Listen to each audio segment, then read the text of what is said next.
नमस्कार। देश की तमाम फटाफट खबरों में आपका स्वागत है। खबरों के लिए आपसे निवेदन की यदि आपने हमारे चैनल को सब्सक्राइब नहीं किया तो कृपया करके आपके अपने चैनल को सब्सक्राइब कर लें। तो बढ़ते हैं आज की बड़ी खबर की ओर।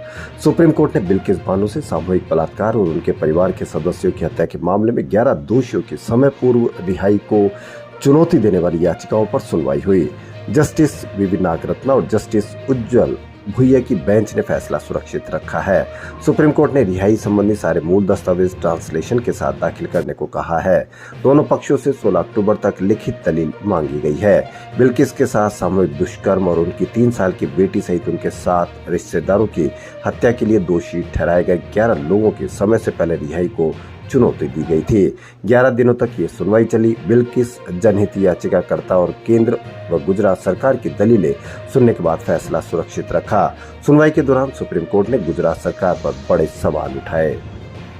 वहीं खेड़ा जिले में अल्पसंख्यक समुदाय के कुछ सदस्यों की सरेआम पिटाई के बाद अदालत की अवमानना के दोषी पाए गए 4 पुलिसकर्मियों ने बुधवार को गुजरात उच्च न्यायालय से अनुरोध किया कि उन्हें सजा देने के बजाय पीड़ितों को मुआवजा प्रदान करने के निर्देश प्रदान किए जाए।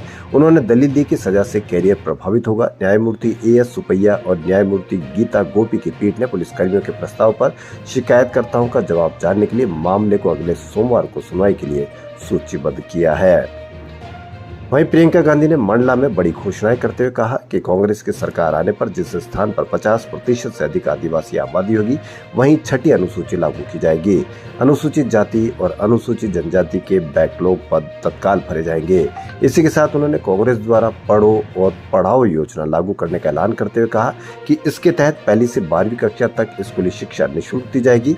वहीं योजना के अंतर्गत 1 से 8वीं तक के बच्चों के लिए प्रति माह 500 रुपये, 9वीं से 10वीं कक्षा के लिए विद्यार्थियों को 1000 रुपये, वहीं 11वीं 12वीं कक्षा के विद्यार्थियों के लिए हर महीने 1500 रुपये दिए जाएंगे।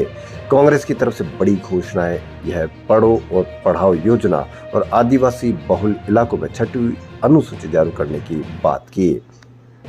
वहीं निर्वाचन आयोग द्वारा 5 राज्यों में होने वाले विधानसभा चुनावों की तारीखों का ऐलान कर दिया गया। राजस्थान के पहले चरण 25 नवंबर को किया गया, जिसकी मतगणना 3 दिसंबर को की जाएगी। चुनाव की तारीखों का ऐलान होते ही पूरे प्रदेश में आचार संहिता लागू कर दी गई। यदि हम राजस्थान के पिछले 3 दशकों के चुनाव इतिहास देखें तो स्पष्ट नजर आता है कि हर बार विधानसभा चुनाव में सरकार बदलती रही है। ऐसे में क्या इस बार राजस्थान में बीजेपी अपनी सरकार बनाने में सफल हो पाएगी? इस पूरे मुद्दे पर चुनावी संकेतों को देखें तो 1993 से राजस्थान में बीजेपी की सरकार बनने के बाद हर 5 साल में यह बदलता रहा है। तो क्या बीजेपी सिर्फ इसी भरोसे अपनी सरकार का दावा ठोक रही है कि इस बार चुनावी में रिवाज नहीं बदलेगा और हमारी सरकार बन जाएगी? वहीं कांग्रेस ने इतने ज्यादा कार्य किए हैं, उनको ये लगता है कि हमारे कार्य की बदौलत सरकार में इस बार रिपीट होगी और रिवाज बदलेगा और पूरे 5 साल के लिए हम दोबारा सत्ता में आएंगे। तो देखना यह है कि रिवाज बदलता है या इतिहास बनता है। तो इसी भरोसे कांग्रेस और बीजेपी दोनों लगी हुई है। अब देखना यह है कि किसको मौका मिलता है, कांग्रेस सरकार रिपीट होगी या इतिहास बनेगा। तो खबरों में फिलहाल इतना ही। यदि आपको हमारा चैनल पसंद आए तो लाइक, सब्सक्राइब और शेयर अवश्य करें। धन्यवाद।